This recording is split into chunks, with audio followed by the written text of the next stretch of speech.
নমস্কার, আমি অনিতা। আমি চলে এসেছি আজকে নতুন একটা ভিডিও নিয়ে। আজকে আমি পলাশির লুণ্ঠন কাকে বলে বা পলাশির লুণ্ঠন বলতে কি বোঝো এই প্রশ্নটা আলোচনা করব।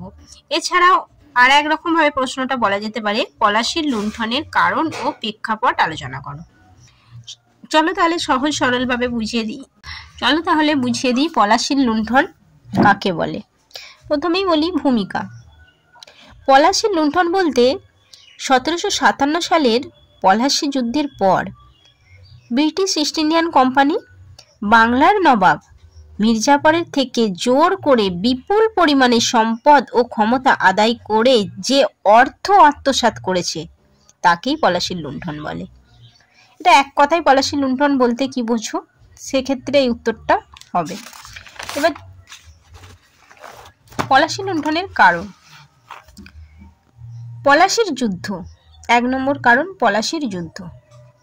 1757 সালে রবার্ট ক্লাইভের নেতৃত্বে ইস্ট ইন্ডিয়ান কোম্পানি নবাব সিরাজউদ্দৌলাকে পরাজিত করে।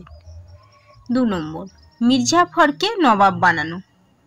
যুদ্ধের পর ইংরেজরা মির্জাফরকে বাংলার নবাব হিসেবে ঘোষণা করে এবং তাকে পুরস্কার হিসেবে বিপুল পরিমাণে সম্পদ ও ক্ষমতা দেয়।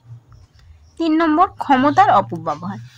ব্রিটিশ কোম্পানি এই সুযোগ কাজে লাগিয়ে নবাবের কাছ থেকে সরাসরি সম্পদ ও বাণিজ্যিক সুবিধা আদায় করে। ফলাফল অর্থনৈতিক শোষণ। কোম্পানির হাতে বিশাল পরিমাণে সম্পদ জমা হয় যা তাদের পরবর্তী সাম্রাজ্য বিস্তারের সুযোগ করে দেয়। 2 নম্বর বাণিজ্যিক সুবিধা। বাংলা, বিহার, উড়িষ্যা অবাধে বাণিজ্য করার অধিকার পায় তারা। 3 নম্বর ব্রিটিশ শাসনের সূচনা। এই লুণ্ঠন ভারতবর্ষের ইংরেজ শাসনের পথকে আরও সুগম করে তোলে। নমস্কার, ভিডিওটি ভালো লাগলে অবশ্যই লাইক, কমেন্ট, শেয়ার করবেন।